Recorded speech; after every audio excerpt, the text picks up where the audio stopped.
Radiating from the heart of America and stretching from coast to coast and border to border, welcome to On Radio, the wireless industry's weekly download coming straight from the builders and newsmakers of everything wireless. Your host is Jim Tracy, and this is On Radio. Well, wireless friends, welcome back again to On Radio. It is my distinct pleasure to welcome a super guest today. Duane has been Executive Director of the National Wireless Safety Alliance for dang near forever, since almost its existence. Welcome, Duane. How are you? Good morning, Jim. I'm great. How about yourself? Better than I deserve. So, people often have a perspective that is like today, but you've got perspective that goes way back to the origins of this thing. Let's chat for a minute about the National Wireless Safety Alliance, because even before it was a task force, wasn't it? It was the task force, the Wireless Safety Task Force. Yeah. Oh my goodness, boy, Jim, you're testing my memory now. That's going back a few years, but yes, I would say really we've been discussing this for much longer, but it really got kicked off. And Jim, I think you were there in 2013.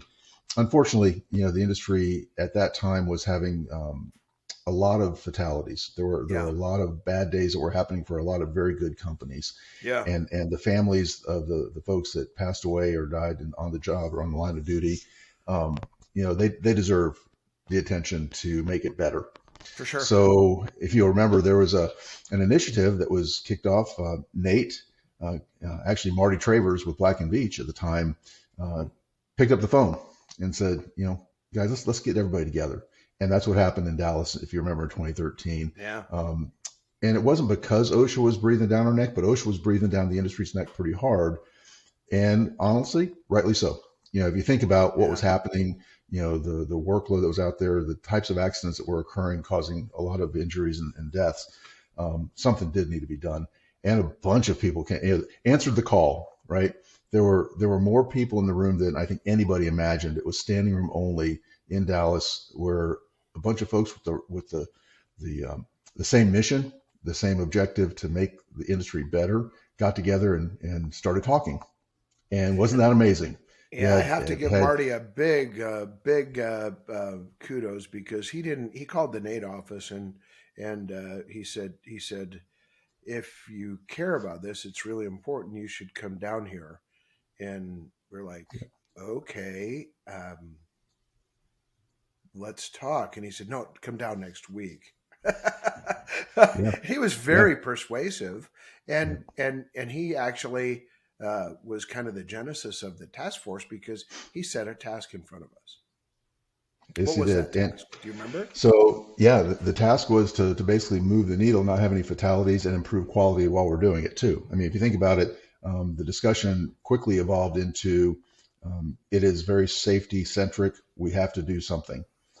Beyond that, it was right away. It's like, if a job is safe, it's also going to be a better job overall. Yeah. I mean, you think about the connection there, right? And that sense of urgency, the call to action, the task, if you will, like you said, culminated into this task force that started putting together a matrix of everything everybody needed to know in order to do the job well and to come home safely at night. And then fast forward a few years from 2013, the notion, and Jim, I think you might have a little bit more insight on this particular topic than I would, because you were one of the original three, I think, that got together and started chatting about this. The idea of a trade certification, an independent ability, the ability to validate and verify independently, was a technician at the level of skill and experience and knowledge where they needed to be for the trade. And just to be clear, it started out as a big discussion of falls off of towers and safety, and it's still our predominant driving factor. But this goes well beyond a safety cert or a climbing training cert. This is a trade certification. For sure. Much and different. It really goes to the mission of the NWSA, which we're going to, with great segue, but I'm going to read this. It's the mission of the National Wireless Safety Alliance to provide, and I'm going to break it down word by word, thorough. Why is the assessment have to be thorough? So thorough, depending upon which role that a technician holds, the ability to be thorough in understanding, do you know how to get to your workspace safely? Obviously, that's kind of the first step. Do you know how to get to where you need to work safely and come home off that tower safely? But once you're there, do you know what you need to do at the level that you're qualified for to do it well? And that's unique. That was never really addressed before in this industry. Yeah. Is what is the ability? How do we go about determining the thoroughness? What does an individual need to know, and how do they need to demonstrate that knowledge in a way that the industry at all levels, whether you're talking about the contractor organization or company that the individual works for, all the way up the chain through tower owners and carriers. Everyone wants to have the confidence that that individual that is trade certified does have that thorough knowledge and ability to demonstrate that knowledge. Sure, and I love flipping it on its head. If you're a tower technician today and you're listening, do you want to put on display that you don't have a thorough knowledge? Because if you do, I'm sure that there's lesser companies who aren't engaged in the NWSA who want to talk to you, but the NWSA folks and all the employers who support it really want you to have a thorough knowledge. And then the second word is independent. And why in the world do we have to be independent? Aren't we trustworthy? Or, Duane, help me understand. I heard an anecdote that, when you're in an organization or an industry of, however many we're talking about, 25,000, 40,000, what the number, fluctuates on how many technicians are out there working on towers, right? But I don't know if any, and this is not my saying, it came by way of a third party, someone telling me about this, but you don't know of a town or a city that has a population of 20,000 or more that doesn't have a jail for a reason, right? Yeah, probably not. and not that things are criminal, but not everybody does it consistently the same way per the standards that exist in the world. You got to start first with the training element, though. Have they been proper? Has a technician, someone who is a professional or aspires to become a professional technician in this world, do they have the proper training on all of those items that we want to be thorough about understanding? Too often, and independent. Do you want your grandpa? Do you want your grandpa evaluating? Because if your grandpa evaluates, half of them are going to be too loose, and half of them are going to. I'm on the strict side. Half of them are going to be too strict about evaluating you. So that independence is incredibly valuable, isn't it? It truly is. You mentioned that. What a great shout out to my father. Rest in peace. He was harder on us boys than anyone could have been. So he's more in your camp. I think my brothers and I would both say, boy, we never want to work for dad, that kind of thing. But yeah, the independent part of it is, and it also makes it the ability to have that independent evaluation gives it credibility, right? This, it's done in a way, the certification, the testing and examination is done in a way that is truly separated from any bias from an organization, an individual. We're not perfect by any means, but we developed this program under an ANSI standard, or actually an ISO standard that ANSI accredits to. For sure. And that's a big deal. It's not easy to be accredited in this world. And that independence validates that someone who isn't tied to you is telling you that you can perform at a professional level. Think about that. Yeah. And now, not only that, the thorough, independent, and then assessments. So assessment's a big word. And our society today says, hey, don't judge. Well, wait a minute. I'm not going to put you on a tower without judging, because we're going to judge you having a thorough, independent assessment of knowledge. And so that assessment is actually making a decision on whether someone's qualified to do what they say that they can do. Isn't that accurate? It's very accurate. And I'll go back to the beginning of our conversation, 2013 and before. The lack of that gets you to where we were back then. Proof is in the pudding. The proof is in the pudding. So assessment is not an evil word. It's not a dirty word. And word. Frankly, it's a great word. And the way that those assessments have been designed, there are no gotchas. This isn't something that's designed to try to weed people out. It's designed to make sure that folks that know what they're doing have been validated and can hold that card up with pride and say, hey, I am a professional trade certified technician. Well, I am sticking with the mission statement here. Is the mission of the National Wireless Safety Alliance to provide thorough, independent assessment, and then of what? And that's Knowledge. where we go, knowledge and skill. And the reason behind that was there's two components.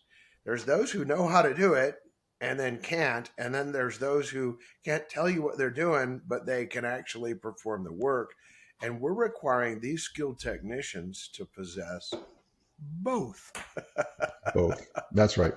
So why both? Why both?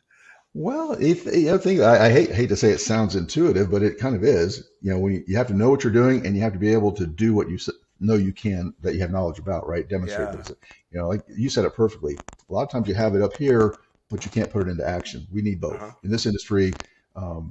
It's one thing to know all the safety regulations, but get on a tower and not know how to do it properly.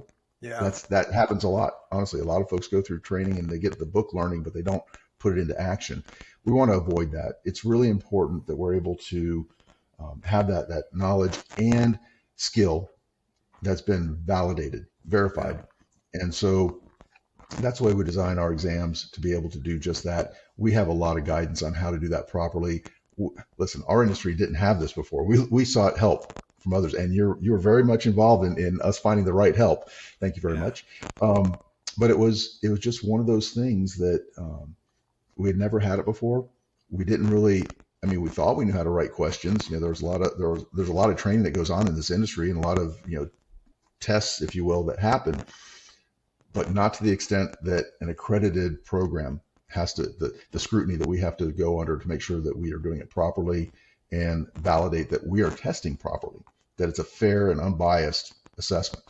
Yeah, and I remember if you go back, at least the first year, we were saying, okay, the NWSA is not training. The NWSA is not training. The NWSA is not training. So the NWSA doesn't train. And so to get that through everybody's knowledge base was difficult. And then we had to say, well, if that isn't what it is, then what is it? And we had to say, okay, what we're going to do is we're going to test your knowledge through a computer-based testing. And that proves that what to do. And then we're going to take you out actually to a tower and use hands-on testing to show that you can apply what you know. So this evaluation, when you get through it, provides what I think is the most important part of the NWSA, and that's verifiable worker certification. Going back to the mission statement again, verifiable. Yep. Number one, what is verifiable? It means it's a repeatable process that's fair to everybody. So anyone that sits for an exam or goes through the practical exam, the written exam or the practical, they're getting an unbiased assessment that's fair from Florida to Washington State. It really is, and yes, it's designed very broadly on purpose. It has to be, because as you know, trade certification touches on many different facets. Not everybody's going to do everything that's on the exam. It's kind of like an electrician takes a test but doesn't necessarily do certain things. It's still 600 still questions. valuable. You're going to get 100 of them, right?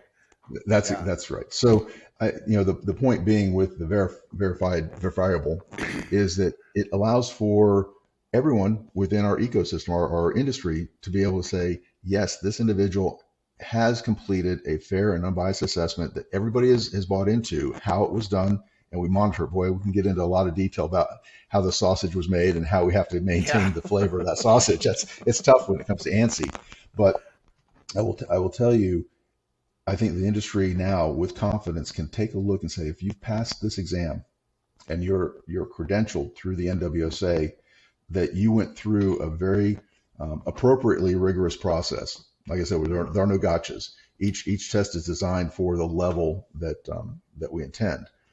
So it's a fair and unbiased. It just has to be fair and unbiased, and that's the importance of the independence. So that exactly. And then when you're out on job site, if you're a tower tech today and you're out on job site and you got your card with you, we actually can go online and we can say, oh, yep, that's you. And nope, there's no phonies that basically allowed. There's no lookalikes unless you're an identical twin. Then it might be easy. But other than that, if we can look at that card on site and verify that somebody is who they say they are, then it's kind of like a driver's license. The cop doesn't sit back there and say, yeah, there's no wants and warrants because I checked. That's right. And this is not about policing our folks, but really the worker certification, when you look at it, is designed to enhance safety, reduce workplace risk, improve quality. But I really want to get to the last part of this because it's really important. If you're an electrician and you have an electrician's card, then you are recognized as one of the few people who can handle something in the country that is kind of dangerous. Well, we have the same requirement in our industry, and for me, it always goes back to the dignity of the American worker. What do you say when people talk to you about that, Duane? So again, going back in time in history, back to 2013, and fast forward a little bit, professionalism was one of the earliest words that got introduced into this discussion. Is that having a pathway for a tower technician, someone who wants to become a technician in the industry or someone who already is, to show them a career path of professionalism.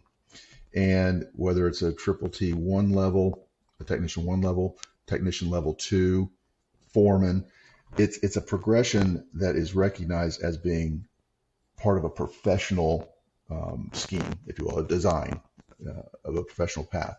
That career growth and that career path is very important. As you know, we have a lot of work in this industry ahead of us. Yeah. And we need good people, and we need people that you can point to and say, hey guy, you've demonstrated that you can do this. I need you on the team. Come on, let's get it done. So with that, thank you again for stopping by on radio. We are so thrilled you did. And also, folks, let's choose safety today. This is Jim, and I am out. Thanks for tuning in today, and join us every week. Tell your people to listen in and subscribe to On Radio, the voice of everything wireless.